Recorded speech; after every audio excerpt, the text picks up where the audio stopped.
Hey guys, it's TheFrXion here, Tank12, having to call me, I don't really care, and welcome back to World of Tanks. And don't you just hate it when you have so much to do but so little time? I've just noticed that I have to clean my entire flat, and then I have to do some other stuffs, and then at the same time I have to make some videos.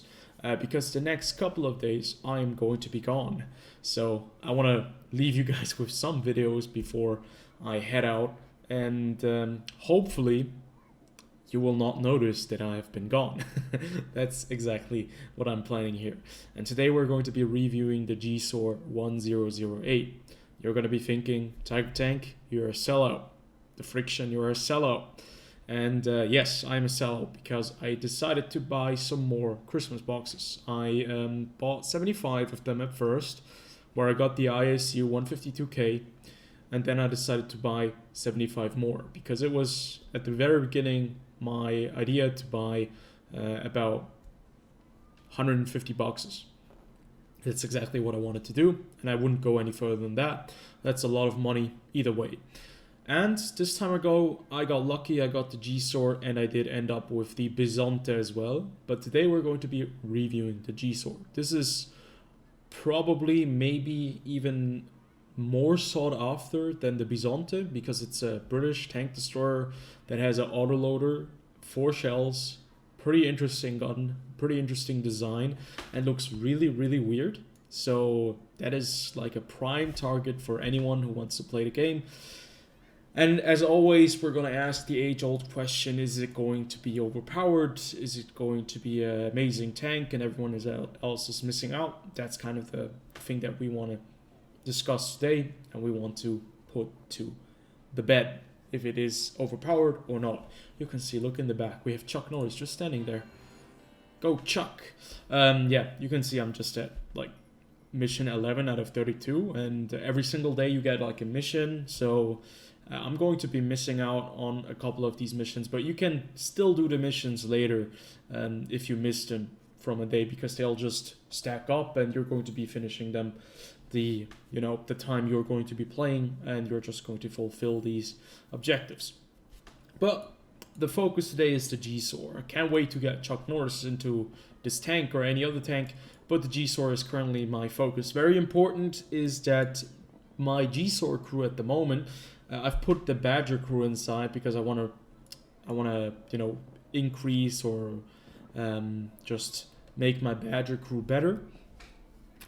But for that, I obviously also have the Turtle MK1, which has the full potential of load.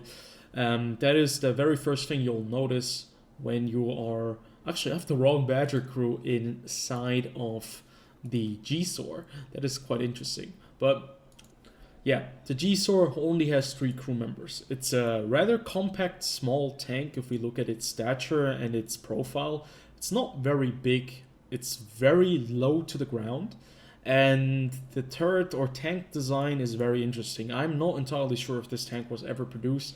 I've never heard anything about the Gsor 1008.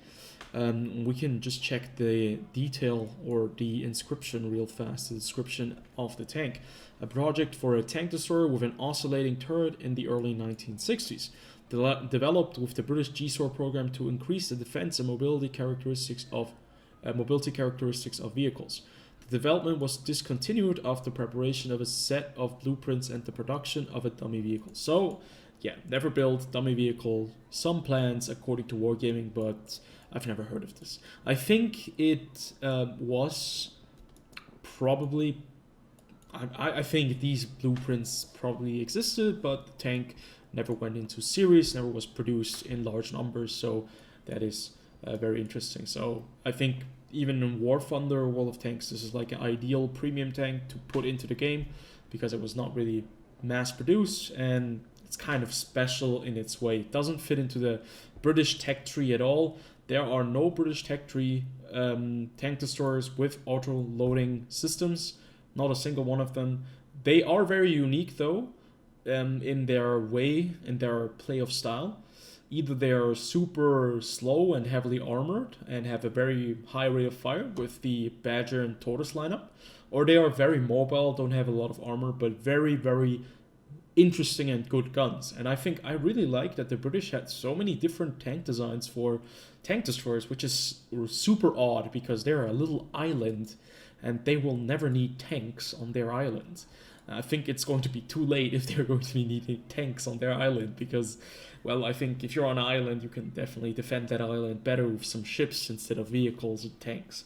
So, yeah, but still, very interesting to see British tank design, especially with the tank destroyers. If you look at them, they're very various, and it's very interesting that there are a lot of different kind of, you know, offsets and starts, and they have taken different kind of directions, and I think it's quite nice. But back to the Gsor. So we're going to take a look at the statistics of this vehicle, but we're going to be comparing it to 3 other tanks.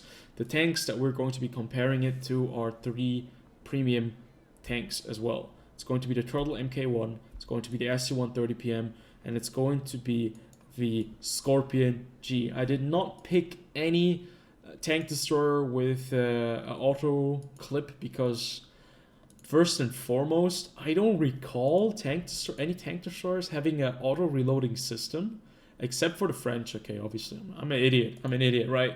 But the French are the only ones that have an auto loading capable tank destroyer. But actually, it's quite interesting because I think previously the Tier 8 didn't have an auto loading feature. The Tier 9 obviously had it, the Tier 10 had it, but I think the Tier 8 didn't have an auto-loading feature back in the days. But yeah, we're not going to compare it to that because it has a turret, and I think it's very unique in its way. And hopefully we can just bring a more, or shed a more light into the idea behind this vehicle. And if you're missing out completely if you don't have the tank. So, very first and foremost, we're going to take a look at the firepower of this tank. And it's very important that all of these calibers on these vehicles right here are completely different. The Gsor right here, it has a gun that we could just check out. It's a 105mm gun. The Turtle Mk7 has a 107mm gun, I think. The 55-pounder. What kind of caliber is that? It's a bit bigger. I think it's a 107mm gun. Because if we check real fast, the ammo right here, it's 108mm caliber. The SU-130PM, it's in the name, it's a 130mm gun. Right there. And the Scorpion G is 128, if I'm not mistaken. 128. It's almost 130. 128mm gun. So the Gsor has the smallest caliber out of all of these vehicles. That doesn't mean it's going to be terrible, but it means that it's going to have the lowest alpha. And you can see that immediately. The alpha on all of these vehicles, the Gsor is going to miss out on the alpha. The SU-130PM has the 520 alpha, which is 30 better than the Scorpion G. And the Scorpion G is very close with 490. Now, very interesting is also the results in pen. It has 226mm of pen with its standard. Well, let me check real fast if it's standard APCR or AP. I think it's AP shells as standard rounds, exactly. It's standard AP shells, and it has 226mm of pen. So for a tank destroyer at Tier 8, if you compare it to the other ones that have 243, almost 250, it's quite a bit of a step down. But obviously with the gun caliber, it's going to have less pen. It has 226.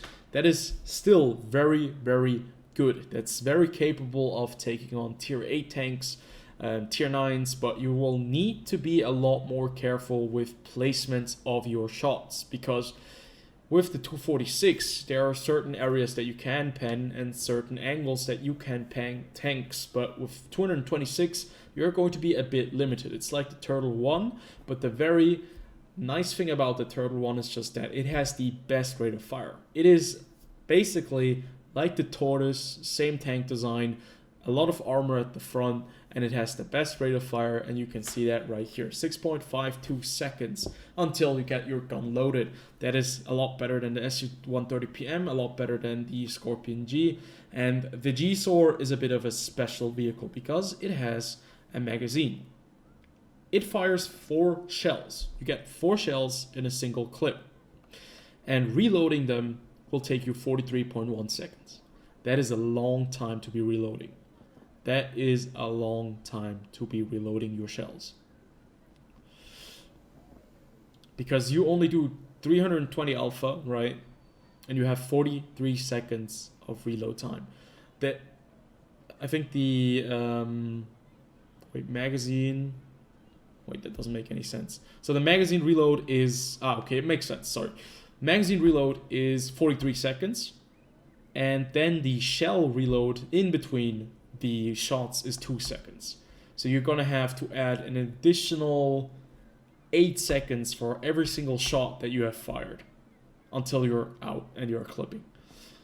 Still, it is very interesting because having the capability of firing 4 shells in a very quick succession, especially for a tank destroyer, if you're somewhere in the back and you're sniping, which is probably the preferred kind of way of engagement for a lot of tank destroyers because they don't have a lot of armor. It's very interesting to see that having the opportunity to fire 4 shells in very quick succession will allow you to get more shells on target, especially if a tank is trying to move into a certain spot. Because the 10 seconds, the 11 seconds, sometimes even the 6.52 seconds are not fast enough for you to get a second shot off. And that's what's so special about these auto loaders, because you have more shells to your capability. Once you get caught out without any shells in your magazine, you're basically dead, because 43 seconds, if somebody gets you, well, they're going to be reloading a lot faster than you are, so you're going to be needing a lot of support, or you have to be really, really careful with your shell reload. You have to know when to fire and when to reload, and that's just something you have to get used to. When you're playing auto loaders, you will get used to it, but it will just take some time. But still, it's a very unique kind of feature to have, and it gives you a bit of flexibility if you're able to get into that mindset of when to fire and when not to fire. So the gun traverse speed is the best out of all the vehicles with 29.87. It's, I think, just a bit worse than a lot of the heavy tanks, but not too bad, to be fair. It has the best gun depression out of all the vehicles with 11 degrees. 10 degrees of gun elevation, on the other hand, though, is nothing. So this tank is not very good if it's below something. So be very careful. This tank only has 10 degrees of gun elevation. 11 degrees of gun depression means this tank can be very effective in any slopes and areas where you can fire down at your enemies. It also will help you with the concealment factors, but we'll get to that in just a second. So moving on, we're going to the aim time. This tank has an aim time of 1.93 seconds, so with the equipment I'm using, it's actually not too bad. It is not on the same level as the Scorpion G. You can see the Scorpion G is basically my best tank, also because I'm using premium consumables and all that kind of stuff. I've probably the best crew on the Scorpion G, but it's quite competitive right there. It's just a bit better, 0.22. That may make a difference, but not always. Still, the aim time is rather low with 1.93 seconds. And then the dispersion is also the one of the best next to the Scorpion G and the SU-130 PM. So this tank can actually be quite combat effective on range. But now we're talking about the DPM. The DPM, as you can imagine, is not going to be amazing with the 43.1 second reload time. 1,564 damage per minute.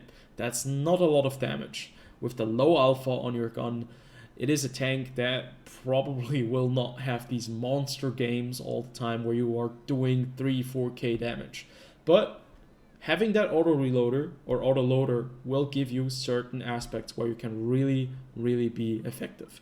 And we're going to check that out in just a second with the gameplay and all of that. We're moving on to the next point, which is survivability. Now, with the Turtle 1 in this kind of category of comparison, you can imagine that it has the best armor. 254mm frontal armor. It's supposed to be a tank in the line of the Tortoise and the Badger, so it's going to have the best armor.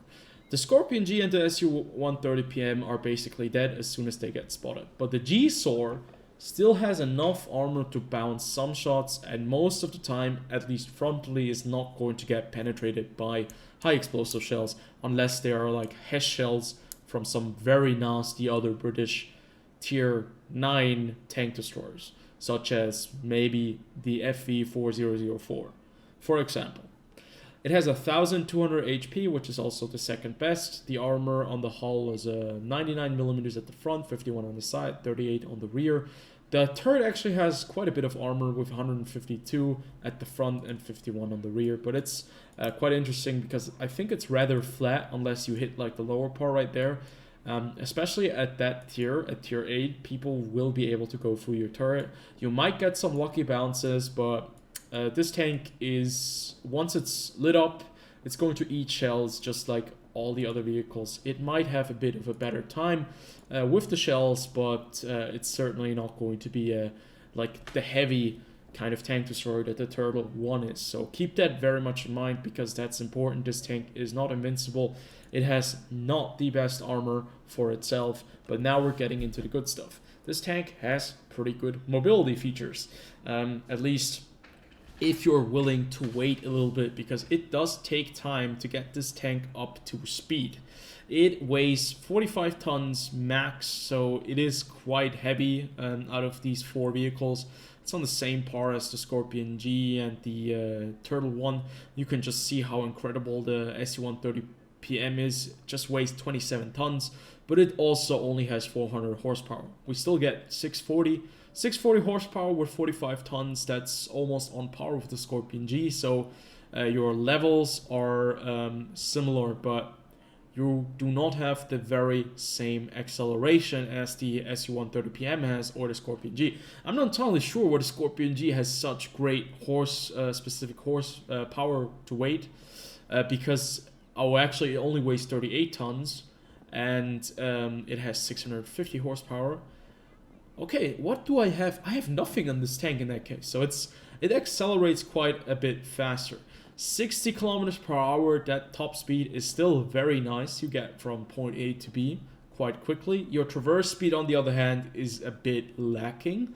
That's what I've noticed when you're trying to turn. It is quite sluggish, but I think that being able to move around the map with that kind of speed and still having, like, okay, you don't have the same kind of traverse speed as the Turtle 1, a bit better.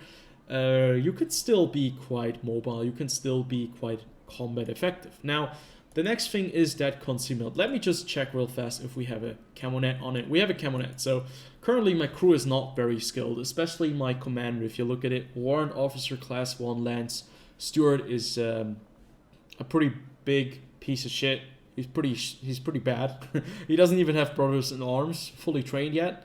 And Brothers in Arms is going to give you quite an edge probably. So if you know what, we can just exchange him real fast for the actual Badger Commander, and we should now be able to see that the vehicle should still have a bit of better DPM, or actually let's just see.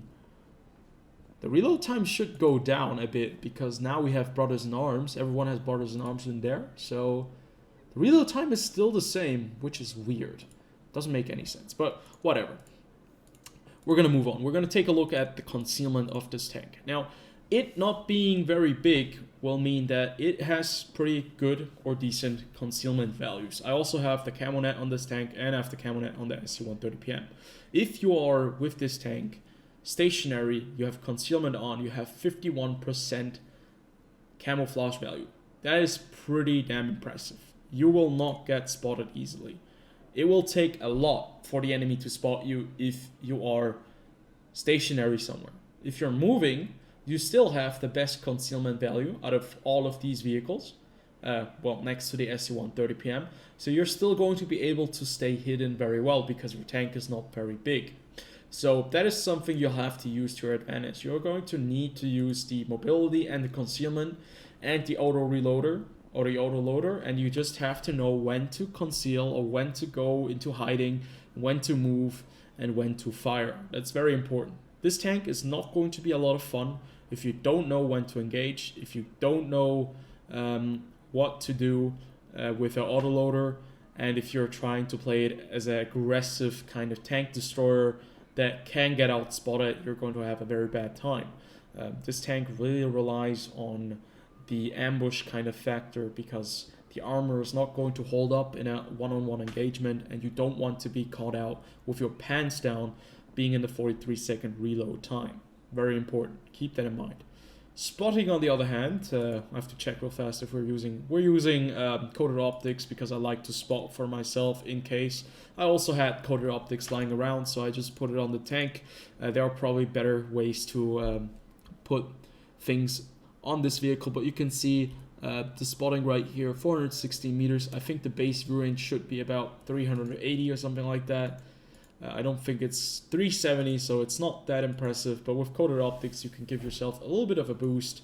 And yeah, maybe even pick binoculars.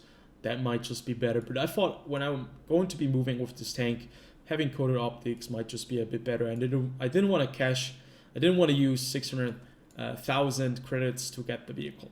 But what also would be maybe an option for this tank would be the turbocharger, which would make it even faster.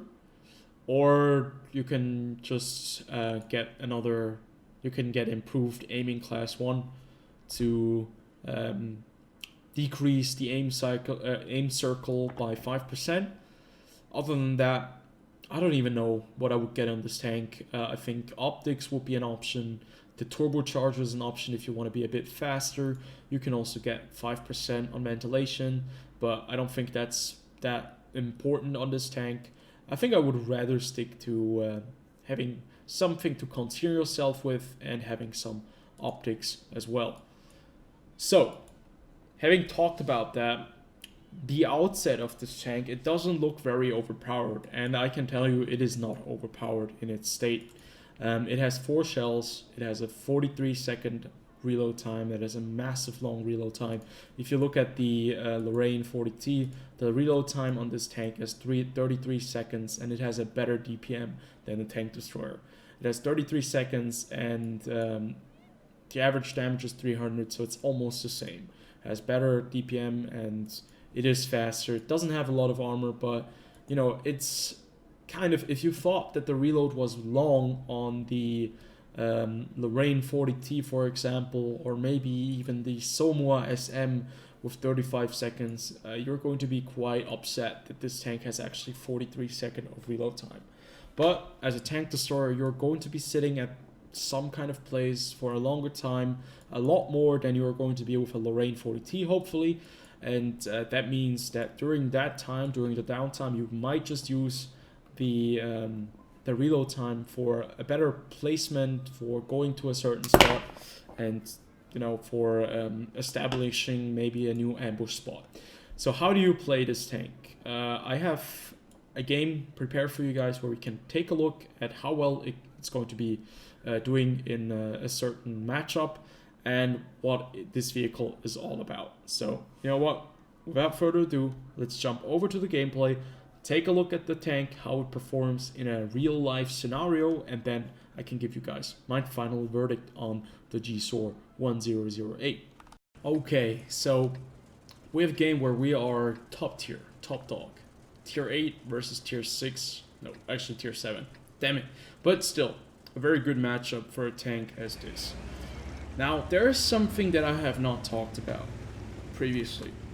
And it does seem that the tank does not seem to be that pretty impressive. It has very good gun handling stats, but the DPM is probably going to be a thing that a lot of people will be kind of upset about, because it takes you a very long time to reload your gun and to be combat ready. As you can see right there, there's 1357, and we still have about 10 seconds to reload, so we're not going to be able to put a shot into it.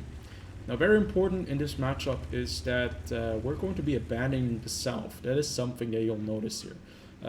This is a tank that you do not want to take out down to a certain area all by yourself. That is a tank that you want to sit behind somewhere and use the great gun to your advantage.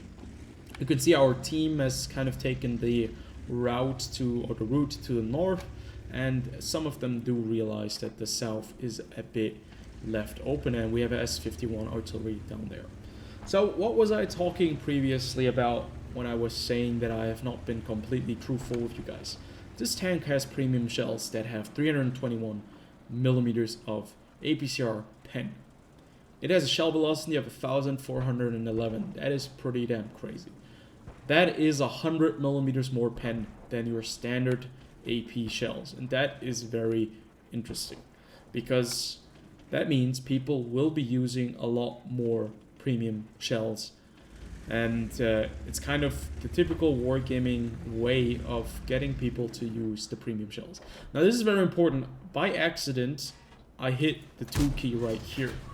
I actually wanted to just check my connection because you can see I have a ping of 120, which is what I usually play at. But I was trying to hit the W key just every single second, just once, to see how long it takes to respond with the input delay. And it turns out that by accident I actually hit the 2 key and I put the next shell order into APCR shells. So if the next shells, if I have to reload, the next shells will be APCR shells. And you'll actually see what that will mean in just a second because I do realize it way too late. So it's very interesting to see. So right here we have Amex 1357 and you can see how snappy the gun feels. That AP shell did some serious damage. We hit him for, what was it, 330. We take out the Super Hellcat, so yeah, this tank against low tier opponents is going to be quite the menace. As you could see right there, very snappy, we hit them very quickly, 1,317 damage with 4 shells. That is actually something that I can live with. So right now I'm loading the APCR shells, not because I'm some kind of crazy rich tier A premium snob who's just going to destroy tier 7s with premium shells. No, because I made a mistake. And by, unfortunately, I picked the premium shells, although I just wanted to check my latency with driving forward. So, yeah, I have APCR shells right now, and you actually notice that I'm going to be noticing it at a certain stage because I will be re-equipping AP shells because I noticed just like how crazy fast these shells fly and how crazy I could just pen like certain tanks at certain angles, and it doesn't really matter. So right there is an enemy Gsor. This enemy Gsor is going to be quite an important player. Keep him in mind. This is an enemy Gsor and going to be a very important guy eventually. So right there we have the Amex M4, and just look how snappy those shots are. Unfortunately, we do get spotted probably by the Gsor right there. He's gotten into a bush, and this tank is not supposed to be out in the open. Got very lucky there. Somebody just tracked me. Didn't manage to pen me. It's the AT7, and I still have 2 shells in my clip. Now this is the very awkward scenario of what do I do now? Do I reload? Do I use my 2 shells? And I decided to use my 2 last remaining shells, keep them just in case if maybe I can shoot somebody. And right there we have a Rheinmetall Bossig. Unfortunately, we are not able to take him out. Takes a bit of time right there to aim in, and I decide to reload right there because I only have a single shell remaining, and our team is very much put into the corner of the map. That's something that this is our own fault because we did not defend the south and because we decided to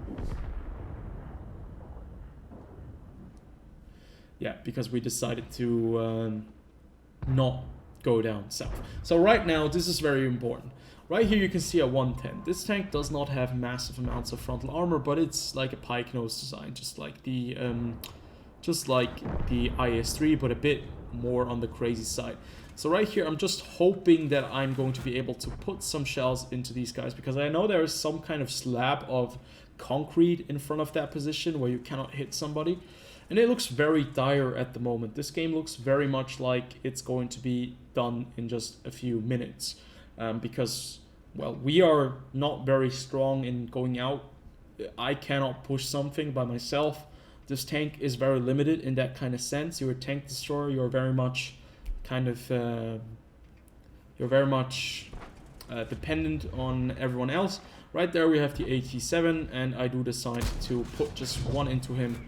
And I sometimes, or I think a lot of times, I do follow the green indicator for being able to pen or not. And you can see I had a green indicator, and I did fire at the AT7, and I did pin him and take him out of the game. So now we are a bit in an awkward situation. There's the Gsor, and there we go. We fire 1. We fire 2. We track him in place. And the third shot, unfortunately, bounces. And at this moment, I noticed that... Wait a minute. I am firing Apcr Shells, or maybe I'm not noticing it yet, but I'm noticing it in just in a second probably. And actually, the indecision from the enemy team has led to us being able to do more damage, and our team to actually regain a bit of the flank. And right now we have the Amex M4 spotted. We know where the Gsor is. The Gsor has moved himself into a very aggressive position where he probably should not have gone into. We've just lost the T-71D8 to the EBR Hotchkiss, so our artillery is now open to a lot of enemy fire. And right there comes an Amex 1357 going in, trying to kill the LTG. We actually missed one shot, but we hit the other one and we knocked him out of the game. And now we only have 3 more shots remaining. I noticed that I only was firing APCR shells, and the next rounds that I want to be loading are AP shells, because yeah, it would be horrible if I would only load a single shot into a magazine of 4 rounds and I would not notice it. So right there we can see a 50 TP, and there's a bit of a misplay right here. I see the 50 TP, I fire at him, but there's something in the way. The red outline was right there, but I somehow did not manage to take him out, or actually hit him. The TP, 50 TP is actually full HP, so that's a very awkward scenario. So what I decide to do right now is we have to push something. And what makes the most sense is the Gsor and the Amex M4 45. So I decide to move in, push the middle, reload my tank, and just use my HP that I still have, 1200, to save this 112 and the Carnivan. Both tier 8s that are still very important to our survival. Artillery cannot really pick us out from here, so it's important that I can be, I'm able to help out these guys. And you can see something very odd is going to happen right here. Well, that shot went into nowhere. The second shot bounces. So I actually really take a lot of time to aim in the last 2 shots, and I do finish off the Amex M4 45. Now the very awkward part is that I was not able to finish off the Gsor. If I would have been able to hit him or pen him with the single first shot, I would have been able to take out the Gsor with the other one. Now I'm reloading, and the reload is going to be quite awkward, and you can see the 226 millimeters of pen can be quite awkward as well. So there's the Gsor, we spot him, he's moving away. We can see that E25 is currently attacking artillery. We have the Carnivan right there. Our 121 or 112 unfortunately died to artillery, and I decide to move into the middle to help this Carnivan with the 50 TPR. And am I going to be able to reload in time? I reload, I put 2 shots into the TP, and we do 600 damage to him. Now that's something you can do with an autoloader, and that's something you can do with a turret as well. So we've done almost 4k damage. We are in a 3v3 situation where we have artillery, and they have a CS44, a 50 TP, and a Gsor 1008 currently coming in for us. Our E25 is now moving back or falling back towards my position, and I'm just trying to reload, get into a spot where I can maybe outspot the 50 TP and the CS44, and just, be able to engage these guys. We spot, or the artillery actually spots the 50 TP, and the CS44 is actually coming towards us. Right there, he manages to pen us with his shot.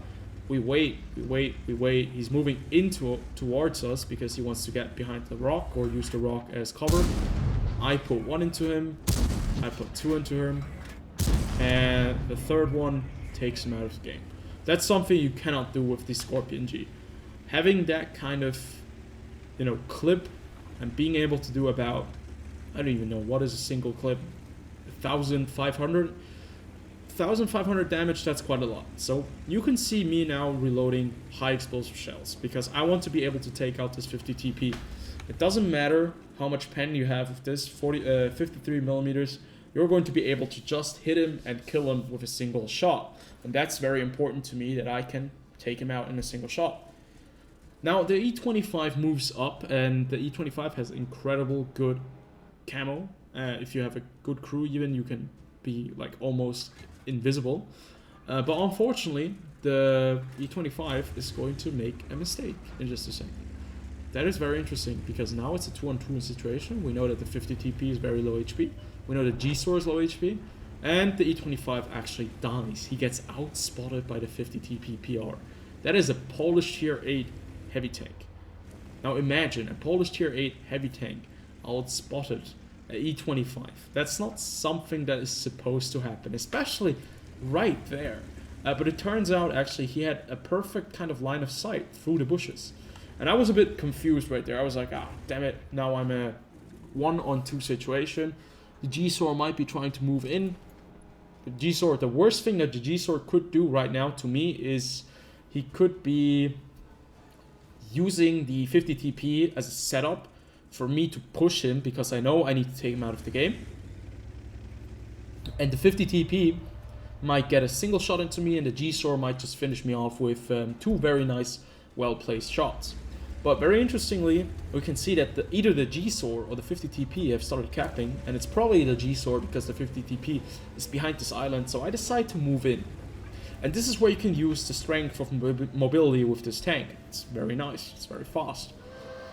I still have 4 rounds of high explosive shells. I know that Gsor is very low HP, this thing is low HP, so I just need to move in.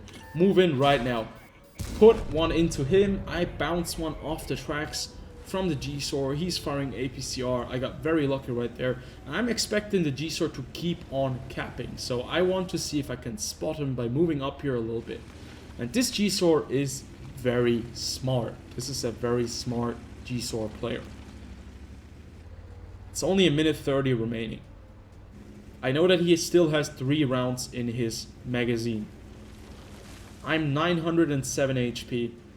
All 3 rounds, if he manages to pen all 3 of them, he will be able to win this game. He will be able to destroy me. If I hit him once or twice with high explosive shells, I think just once would already be enough. Probably not.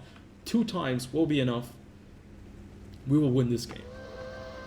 Now the question is, do you draw it or do you actually win the game? And I will not draw a game. I will either go for the win or I will die trying. And this Gsor is exactly the thing that I would be trying to do. I would be trying to go into the corner of the map. And right there is the Gsor. He actually reloaded his entire clip. I'm not able to shoot at him again. And he finishes me off. Very, very nice. In a very brutal kind of manner. And right there, we die to the Gsor.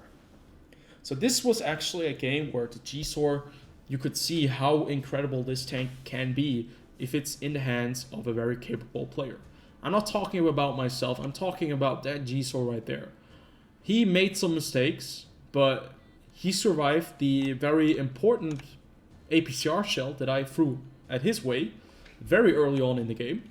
And he still had 300 HP. If I would have penned that, that was game over. We would have won this game if I destroyed that TP, that 50 TP. Now the thing is, him moving back here, using all the camo value of his tank, I had to push him because I wanted to win this game. He just waited for me to move in. He expected me, he knew that I was coming down here, trying to know if he either went into the town or into that little nook over there. And at first I thought he's going to be back there, but then I thought maybe he's going to move back there. So I was not sure. As soon as I was here and I wasn't spotted immediately, I thought he went into the city and he tried to run away.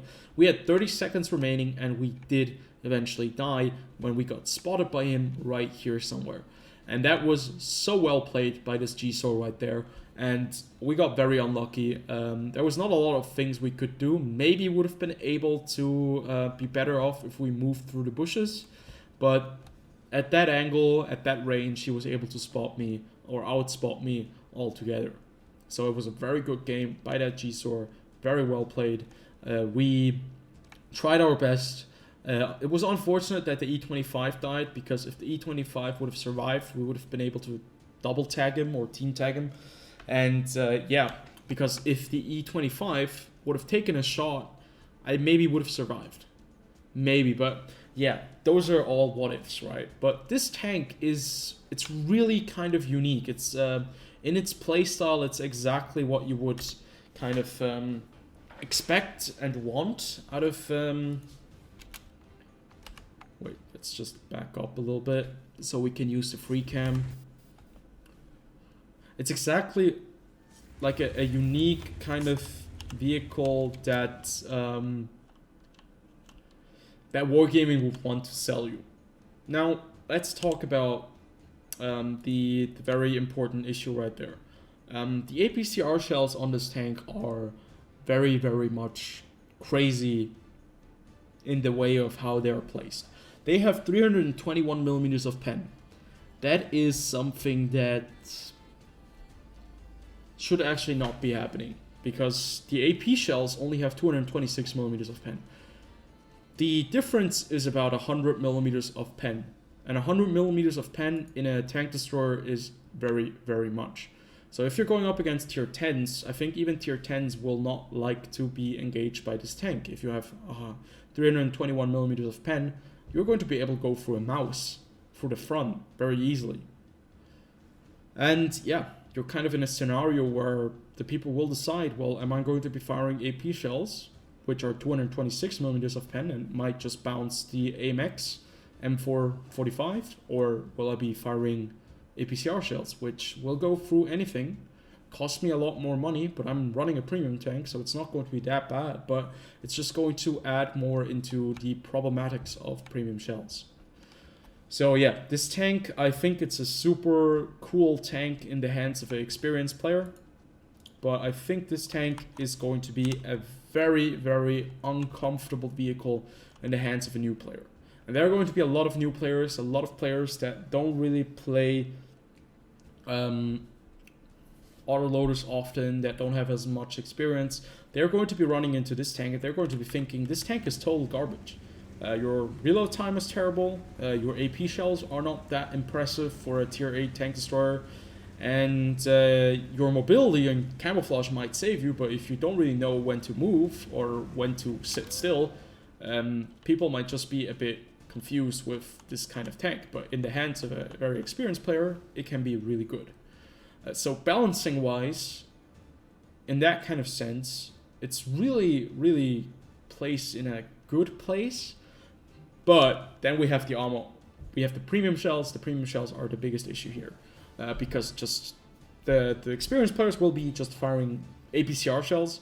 The ones that have the money, the ones that have the credits to spend, they'll be firing premium shells. They are not going to give a shit about firing premium shells. Now, I fired premium shells in this game myself. I didn't even notice it, but it has a huge impact in the end on the outcome of this game. If I had fired AP shells, I probably would have not been able to pen certain tanks. Although, yeah, obviously 226 was enough for all the targets here, but still, it was, you know, the APCR shells are just something else. So it kind of leaves with a bitter taste in your mouth. And it's just the same kind of direction Wargaming have headed the last couple of years now. It's just a continuation of that. Because the tank itself is not overpowered, but some of the aspects of the vehicle or the additions with the premium shells make it very, very bad in certain situations. And yeah, the well played, the very rich World of Tanks players will be loving this tank, and the ones who really know how to play autoloaders, because you can easily do like quite a bit of damage. I did 4,608 damage without really getting shot that often. And yeah, if a new player will get really frustrated with this vehicle. But that's all I can say to this tank. Will you be missing out if you don't get this tank?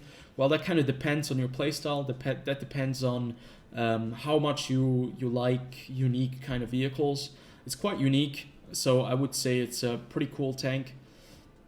Typical wargaming kind of way of adding something that's very unique, not into the tech tree, but pulling it back a little bit, so you have to pay for it, and then putting it into the loot boxes. But yeah, we're gonna get on to the Bisonte in just a second in the next video, and we're gonna see if that thing is worth it, because I think this tank is, I like it. That's all I can say about it. Hope you guys did enjoy this review. It probably was a bit over the top, a bit too long, but I hope you guys did like that I went in depth with this one, because I really wanted to show you guys what it's all about. And as always, hope you enjoyed. Comment, like, and subscribe. And Merry Christmas to all of you. I'm not sure when I'm going to be releasing this video, but I hope you have a very, very blessed holiday season. Stay safe, stay healthy, and I'll see you guys later.